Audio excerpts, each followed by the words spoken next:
오늘 하나님의 말씀은 이 야곱의 죽음에 대한 준비를 하는 이 과정을 이야기를 하고 있습니다. 이스라엘 백성들은 애굽에서 고센 땅에 거주했다 이렇게 얘기합니다. 이 고센 땅은 어, 이 애굽에서도 가장 비옥한 땅 중에 하나였어요. 그래서 그 땅에서 그들이 생육하고 번성하였다 이렇게 얘기하고 있는 거죠. 그 생육하고 번성한 것은 결국에는 그것이 그들의 이 영원한 땅인 것처럼 생각할 수 있는 땅이었습니다. 그러나 그것은 그들이 그 안에서 그곳에서 살 수 있는 것이 아니고 그들은 다시 가나안 땅으로 돌아갈 그런 인생이었고 하나님이 주신 약속의 땅으로 가야 될 존재였죠. 그래서 그들은 어느 곳에 있든지 그곳이 늘 나그네 같은 마음을 가지고 살아갈 수밖에 없는 겁니다. 그 시간이 비록 430년이라고 하는 그 시간을 흘러서 그것이 영원한 정착지처럼 느껴진다 할지라도 그들은 다시 돌아갈 그 가나안 땅, 하나님이 주신 그 공간, 하나님의 나라를 경험할 수 있는 그 가나안 땅으로 들어가야 될 사람이라고 말씀하고 있는 거죠. 그 모든 것의 시작이 어디 있는 거냐? 사실은 아브라함부터 시작해서 이삭으로부터 그리고 오늘 이 야곱의 이스라엘이라고 하는 이 야곱의 신앙으로부터 온다라고 말씀하고 있습니다. 이스라엘 역사는 이 사실은 출애굽기부터 시작하는 겁니다. 그런데 그 출애굽이라고 하는 이 모세의 이야기가 왜 그렇게 될 수밖에 없었을까라고 하는 것을 그들의 이해하지 못하고 설명되지 않는 그것은 바로 이 창세기라고 하는 이 말씀 때문에, 아니 더 정확하게 얘기하면은 바로 아브라함과 이삭과 이 야곱의 신앙 때문에 그들은 그곳에서 나와야 된다라고 말씀하고 있는 거죠. 특별히 오늘 이 야곱은 자신의 생명을 다하는 그 순간에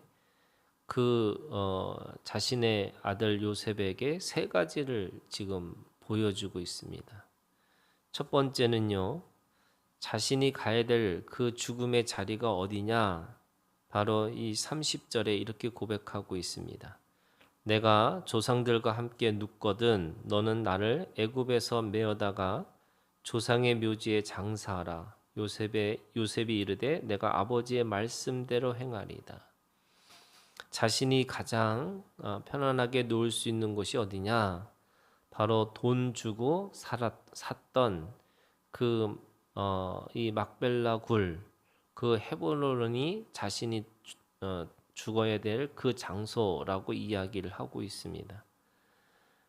이 애굽에서는 생육하고 번성해서 더 이상 그 가나안 땅, 기근의 땅, 또 이 고통의 땅, 그리고 그곳에서 이 형제들의 분열의 땅이었던 그 가나안 땅이 그래도 하나님이 주신 땅이기 때문에 그는 다시 돌아가야 되겠다라고 이야기를 하고 있습니다.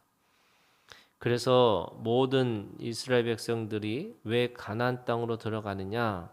바로 이 돈 주고 산 막벨라 굴이라고 하는 이 묘지가 바로 하나님이 주신 땅이라고 믿었기 때문에 조상에게로 돌아가겠다라고 하는 그 믿음으로 지금 모든 사람들이 그 땅을 차지하려고 하는 거죠.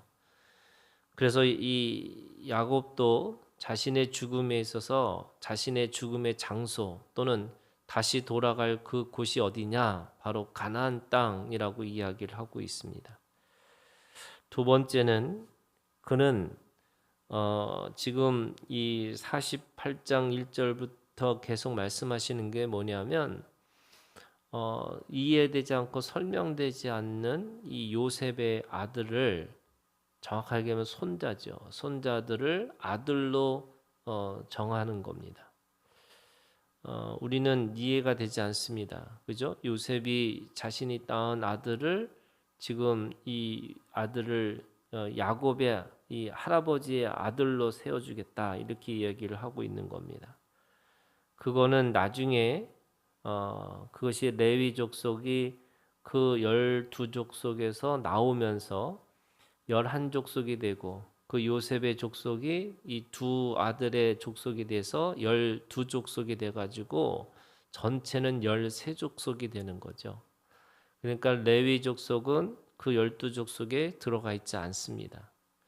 그러니까 이 야곱은 영적인 것에 있어서 이 두 가지를 하고 있는 거예요. 하나는 그 레위 족속을 통해서 하나님이 하실 것을 보고 있는 거고, 동시에 그 이 요셉에게 두 몫을 주고 있는 겁니다. 이 12족속이 나중에 가나안 땅에 들어갔을 때 이 두 아들의 몫을 이 요셉의 몫으로 받는 거죠. 영적으로 얘기하면은 이 요셉이 장자권을 가졌다라는 뜻의 의미가 있습니다. 그렇기 때문에 지금 지금 요셉 이 야곱에게 있어서 뭐라고 얘기하고 있냐면 5절에 내가 애굽으로 와서 네게 이르기 전에 애굽에서 네가 낳은 두 아들 에브라임과 므낫세는 내 것이라 루벤과 시몬처럼 내 것이 될 것이요.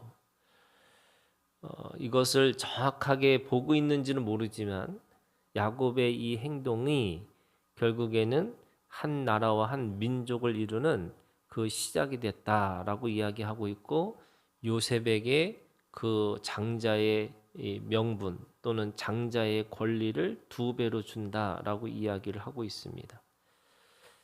세 번째는요, 이 7절에 있는 말씀에 내가 내게 대하여는 내가 이전에 밧단에서 올 때 라헬이 나를 따르는 도중 가나안 땅에서 죽었는데 그것은 에브라까지 길이 아직도 먼 곳이라 내가 거기서 그를 에브라길에 장사하였느니라 이렇게 얘기합니다. 이 말씀은 너무나 이해되지 않는 말씀처럼 갑자기 죽음 앞에 라헬의 이야기를 꺼냅니다.